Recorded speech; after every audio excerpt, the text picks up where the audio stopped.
사도 바울에게는 이방인의 사도라는 별명이 있었습니다. 그 별명은 이제 본인도 하나님 앞에 사명으로 또 소명으로 받은 명칭이기도 합니다. 그렇기에 그는 로마에 압송될 때까지 아시아와 소아시아 또 마게도냐 지역을 다니면서 복음을 전했고 교회를 개척했습니다.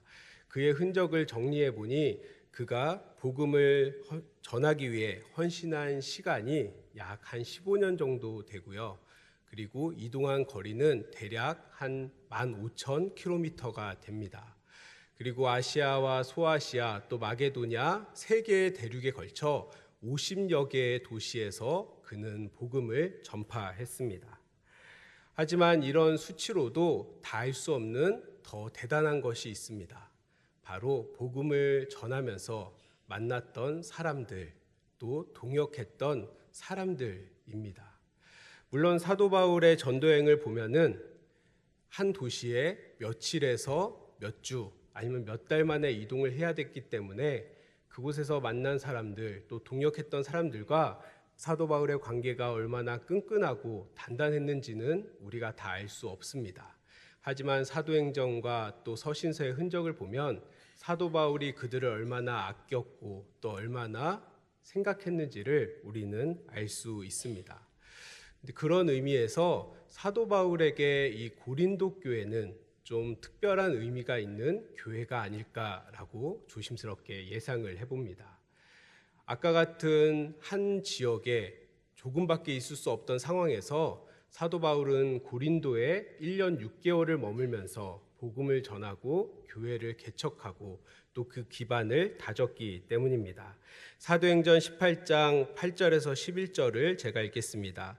또 해당 장 그리스도가 온 집과 더불어 주를 믿으며 수많은 고린도 사람도 듣고 믿어 세례를 받더라. 밤에 주께서 환상 가운데 바울에게 말씀하시되 두려워하지 말며 침묵하지 말고 말하라. 내가 너와 함께 있음에 어떤 사람도 너를 대적하여 해롭게 할 자가 없을 것이니 이는 이 성중에 내 백성이 많음이라 하시더라. 1년 6개월을 머물며 그들 가운데서 하나님의 말씀을 가르치니라. 아멘. 사도 바울이 고린도에서 하나님의 말씀을 전했습니다. 근데 하나님께서 환상 중에 이 성에는 사람이 많다, 하나님 믿을 사람이 많다라는 확신을 주셨기에 아마 더 열심히 더 간절히 사역하지 않았을까 싶습니다. 사도 바울은 이곳에서 교회를 개척하고 또 교회의 기반을 다지고 또 그곳에서 많은 사람들과 믿음의 이야기를 쌓았습니다. 하지만 그가 고린도에 계속 있을 수는 없었고 1년 6개월이 지나자 그는 다시 전도 여행을 시작합니다. 그리고 사도 바울이 에베소에 있을 때 본인이 개척하고 세운 그 고린도 교회가 어려움에 처해 있다는 소식을 듣게 됩니다. 그리고 그들에게 교훈을 주기 위해 보냈던 서신이 바로 이 고린도 전서입니다. 사도 바울은 고린도 전서를 시작하면서 1장부터 4장 13절까지 그들에게 있는 문제를 다툼과 또 그런 분쟁을 신랄하게 지적합니다. 그들의 문제를 세 가지라고 사도 바울은 이야기합니다. 첫 번째는 그들이 십자가의 복음을 쫓는 대신 세상의 지혜를 쫓으며 서로 다투고 분쟁하였다라는 겁니다. 교회를 개척한 바울을 중심으로 바울파가 생기고 말씀을 잘 전하는 아볼로를 중심으로 아볼로파가 생기고 예수님의 수제자인 베드로를 중심으로 베드로파가 생기고 또 그것을 넘어서 본질인 우리는 그리스도다 하면서 그리스도파가 생겨서 서로 분쟁하였다라는 겁니다. 이는 복음보다 명예와 이권, 이 고린도 교회가 지금까지 오기까지 바울이 가장 중요했다, 아니다 아볼로가 가장 큰 역할을 했다, 베드로가 영향을 끼쳤다라고 하면서 서로 다투면서 자신들의 명예와 이권을 차지하기 위해 배척하며 다투는 모습이었습니다. 두 번째는 그들이 스스로 다 잘했다고 생각하는 영적 착각에 빠져 있었다라는 겁니다. 그들은 자신들에게 성령의 은사가 많고 많은 성경적 지식을 배웠고 믿음의 연수가 깊어졌으니 자신들이 어느 정도의 수준에 도달했다라고 착각했습니다. 하지만 사도 바울은 너희가 단단한 밥을 먹지 못해 젖을 먹는 어린 아이와 같은 수준이라고 그렇게 이야기를 합니다. 이것을 또 알 수 있는 것이 그들이 아무리 수준이 높고 어느 정도 지경에 이르렀다고 하지만 그들의 일상은 분쟁과 다툼으로 인해 질투와 시기가 가득한 모습만 보여주었습니다. 세 번째, 그들은 십자가의 고난을 버리고 왕노릇하려고만 했다라는 겁니다. 사도 바울이 4장 8절에 보면 너희가 이미 배부르며 이미 풍성하며 우리 없이도 왕이 되었다라고 그렇게 지적합니다. 그들은 여전히 자신들이 따라야 할 십자가, 그 십자가의 고난을 버려둔 채 이미 모든 것을 이룬 것처럼 자신의 영광에 취해 왕처럼 자신들을 생각하고 있었습니다. 고린도 교회 성도들은 바울과 아볼로와 베드로, 좋은 스승에게 자신들이 가르침을 받았고 많은 경험을 통해 성숙한 그리스도인, 영광스러운 교회가 되었다고 자부하였습니다. 하지만 그들의 실상은 자신을 제대로 알지 못해 영적인 교만에 빠졌고 또 잘못된 지식으로 인해 세상 사람들도 경악하지 못할 만한 죄를 저지르면서도 자신들이 영적이라고 착각했습니다. 자신들은 건강하고 자신들은 위대하다고 생각했지만 그들의 모습은 병든 모습 그 자체였습니다. 사도 바울은 그들의 그런 모습을 적나라하게 이 본문을 통해 고발한 것입니다. 사도 바울은 이처럼 서신의 앞부분에서 그들의 민낯을 적나라하게 드러내고 이제 그것이 어떤 의도인지를 밝히려고 합니다. 그것은 단순히 고린도 교회 개척자로서 그들의 잘잘못을 따지고 그들을 부끄럽게 하고 경고하기 위함이 아니었습니다. 또 그 자신이 떠난 후에 고린도 교회의 모습을 통해 내가 이만큼 위대하고 내가 중요하다라며 자기를 드러내고 자기의 의의를 높이려는 것도 아니었습니다. 사도 바울이 그들의 민낯을 적나라하게 드러내고 훈계한 목적과 이유를 14절과 15절에 나타내고 있습니다. 14절과 15절을 함께 읽겠습니다. 내가 너희를 부끄럽게 하려고 이것을 쓰는 것이 아니라 오직 너희를 내 사랑하는 자녀같이 권하려 하는 것이라. 그리스도 안에서 1만 스승이 있으되 아버지는 많지 아니하니 그리스도 예수 안에서 내가 복음으로써 너희를 낳았음이라. 사도 바울은 스승이 아무리 많아도 아버지가 많지 않으니 본인이 아버지의 마음으로 고린도 교회 성도들을 훈계한다라고 밝히고 있습니다. 사도 바울은 고린도 교회 성도들을 복음으로 낳은 자녀로 그들을 사랑했습니다. 사도 바울은 아버지가 자녀를 사랑하는 마음으로 그들을 대했던 것입니다. 사도 바울은 아버지의 사랑으로 그들이 성도의 온전함을 회복하기를 바랐고 또 교회의 거룩함을 회복하기를 바랐습니다. 근데 이 부분을 읽으면서 어떤 분들은 의문이 들 수 있습니다. 물론 아버지가 스승보다 자녀를 더 많이 사랑하고 더 많이 생각하지만 스승도 어떻게 보면 제자를 생각하고 제자가 잘 되기를 바라는데 굳이 이게 스승과 아버지를 비교할 건가라는 생각이 들 수 있는 거죠. 이러한 것을 살펴보려면 당시의 문화, 1세기에 있는 로마의 문화를 우리가 생각해 봐야 합니다. 여기서 말하는 스승은 갈라디아서에 나오는 초등교사입니다. 갈라디아서 3장 24절과 25절을 보면 이같이 율법이 우리를 그리스도께로 인도하는 초등교사가 되어 우리로 하여금 믿음으로 말미암아 의롭다함을 얻게 하려 함이라. 믿음이 온 후로는 우리가 초등교사 아래에 있지 아니하도다. 이 말을 풀지 않아도 이 초등교사라는 역할이 굉장히 제한적인 것을 알 수 있습니다. 당시 초등교사는 귀족들이 자녀의 성장과 학업을 위해 고용한 사람들이었습니다. 그러니까 자녀가 성인이 되기까지 똑똑한 노예나 아니면 고용한 사람을 두어서 자녀의 습관이나 자녀의 학업이나 그런 것들을 돌봐주는 사람을 두었던 것입니다. 그래서 이런 초등교사들은 아이의 식사를 챙기고 습관을 돌보고 학교 생활을 도왔습니다. 그리고 만약 아이가 잘못한 것이 있다면 매를 들어 교정하는 역할까지도 맡았다고 합니다. 모든 당시의 귀족들은 자녀가 성장할 때까지, 성인이 될 때까지 초등교사에게 자녀를 맡기는 것이 일반적이었습니다. 이 초등교사에게 자녀를 돌보고 훈련시킬 직업적 의무는 있었지만 이 초등교사와 자녀의 관계는 딱 거기까지였습니다. 초등교사가 그 주인의 자녀를 위해 아니면 고용된 사람의 자녀를 위해 자신을 희생하거나 끝까지 책임질 필요가 없었다는 겁니다. 그저 직업적 의무에서 자기가 얼마나 잘 가르쳤는지, 자기가 얼마나 이 일을 잘 해냈는지 그 성과만 나타나면 그만이었습니다. 하지만 아버지는 다릅니다. 부모와 자녀는 생명과 사랑을 나눈 사이입니다. 부모가 자녀를 돌보고 교육시키는 것은 사랑하기 때문입니다. 또 부모가 자녀를 훈계하는 것도 사랑하기 때문입니다. 그렇기에 부모의 사랑은 자녀를 우선적으로 생각하게 되어 있습니다. 부모는 자신이 자녀에게 베푼 것에 대해 그에 따른 성과나 보상을 우선하는 사람이 아닙니다. 부모가 진정으로 바라는 것은 그 성과를 넘어 자녀의 삶 가운데 맺어질 열매를 우선하는 사람이 바로 부모입니다. 자녀를 사랑하기에 자녀의 삶 가운데 그 자녀의 삶 가운데 건강하고 아름다운 열매가 피어나기를 바라는 것이 부모의 마음입니다. 그렇기에 부모의 모진 교훈에는 사랑이 담겨 있고 자녀의 미래를 향해 있습니다. 고린도 교회 성도들 향한 사도 바울의 마음에는 이런 아버지의 마음, 부모의 마음이 담겨 있습니다.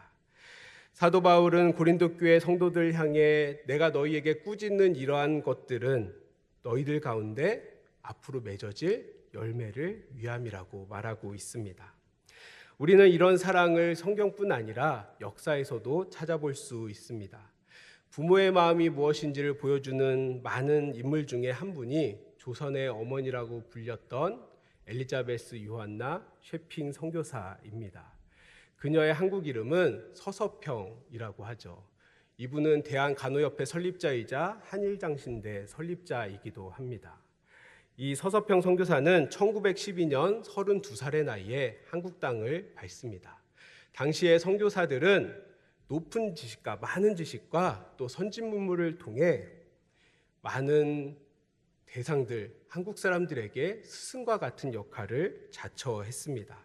하지만 서서평 선교사는 지식을 가르치는 스승이 아닌 버림받은 민중의 어머니가 되고자 결단합니다. 그리고 그러한 결단은 그의 삶을 통해 드러납니다. 그녀는 고아 14명을 입양하여 자신의 호적에 올렸고 갈 곳 없는 과부들 38명과 함께 한 집에 살았습니다.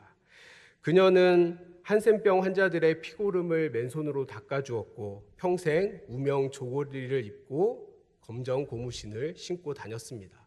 그리고 그녀는 보리밥에 된장국을 먹었다고 합니다. 그리고 그녀는 자신에게 오는 선교비는 물론 자신에게 있는 모든 것을 가난한 이들에게 베풀고자 했습니다. 많은 사람들을 헌신했던 그녀는 1934년 세상을 떠납니다. 그녀가 떠났을 때 사망의 사인이 과로와 영양실조라고 하죠.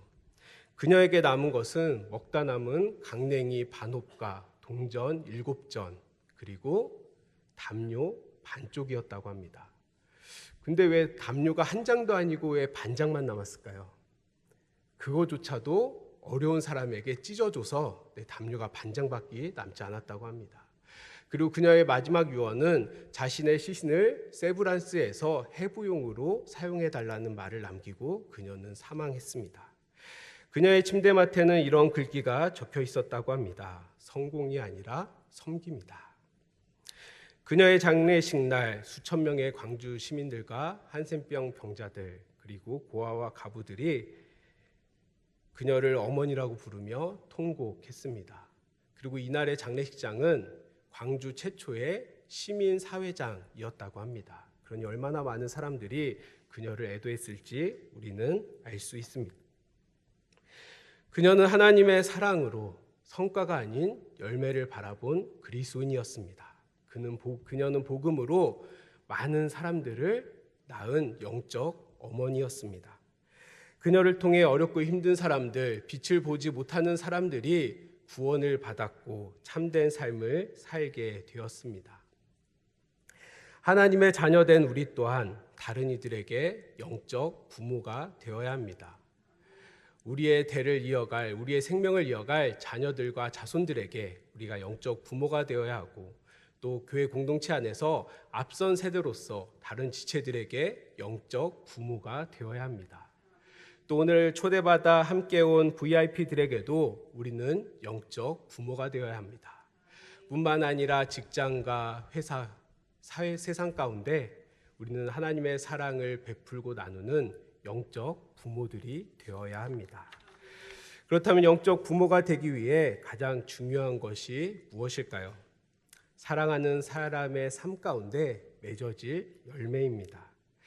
자, 우리가 자신의 성과에만 집중한다면 우리는 실망하고 지칠 수밖에 없습니다. 내가 이렇게 고생하고 내가 이렇게 노력하는데 아무도 알아주지 않는 것 같고 성공은 너무나 먼 이야기처럼 느껴질 것이기 때문입니다. 하나님의 자녀라는 존재로서 우리에게 주어진 책임과 의무는 열매 맺는 것입니다. 이 열매는 사랑으로 맺어질 수 있습니다.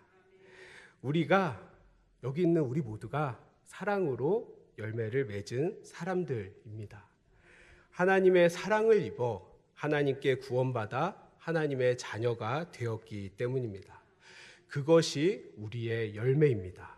그리고 우리가 하나님의 자녀된 삶을 더 온전하게 살아가고자 열망을 통해 나아갈 때 그 열매가 더 풍성해지는 것을 우리는 경험할 수 있습니다. 우리에게 맺어진 열매는 우리를 먼저 사랑해 주시고 우리를 품어주신 하나님의 사랑에서 비롯되었습니다. 만약 하나님께서 당신의 기준대로, 하나님의 기준대로 우리를 품어주시고자 했고 또 우리를 사랑해 주시고자 했고 우리를 구원해 주시고자 했다면 여기 있는 사람 중에 아무도 구원받을 사람이 없을 겁니다. 하지만 하나님께서 우리를 사랑하셔서 우리를 먼저 품어주셨기에 우리는 구원을 받았고 하나님의 자녀가 되었습니다. 그 사랑을 입은 우리는 영적 부모로서 다른 사람들을 사랑해야 합니다.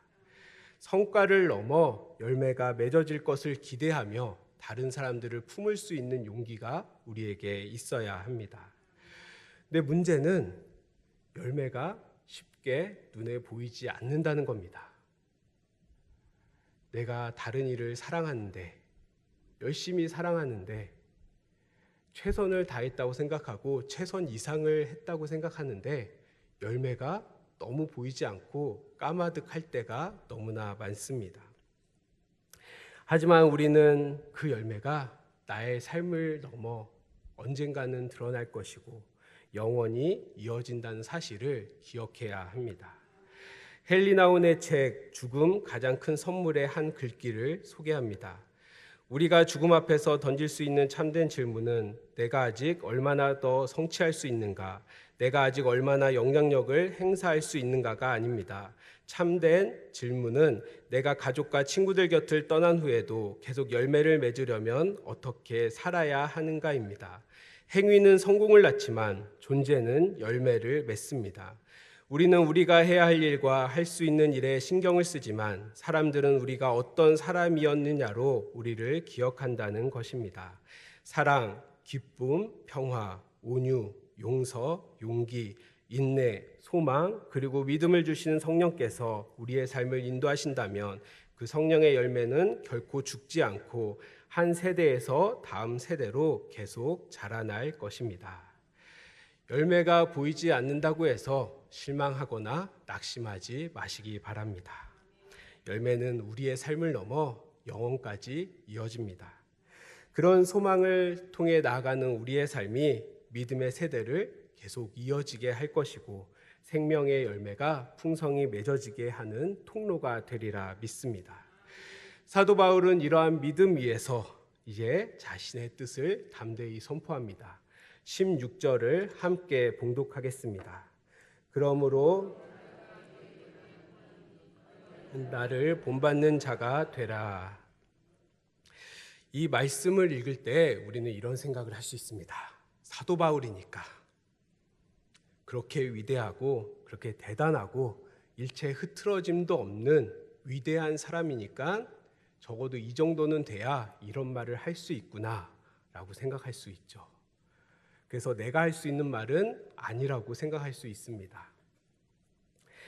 우리는 완벽한 행위와 대단한 성과를 내야 한다는 부담감 때문에 감히 내가 어떻게 영적 부모를 할 수 있을까? 그것은 내가 아닌 저 장로님, 저 권사님, 저 집사님의 역할이 아닐까라고 생각할 수 있습니다. 하지만 우리는 사도 바울의 나를 본받으라는 말을 오해해서는 안 됩니다. 그가 완벽한 신앙인이거나 위대한 사도였기에 이런 말을 한 것이 아닙니다. 하나님께서 완벽한 잣대로 우리에게 요구하셨다면 구원받을 수 있는 사람이 아무도 없었던 것처럼 사도 바울 역시 자신이 완벽하기 때문에 이러한 권면을 한 것이 아니라는 것입니다.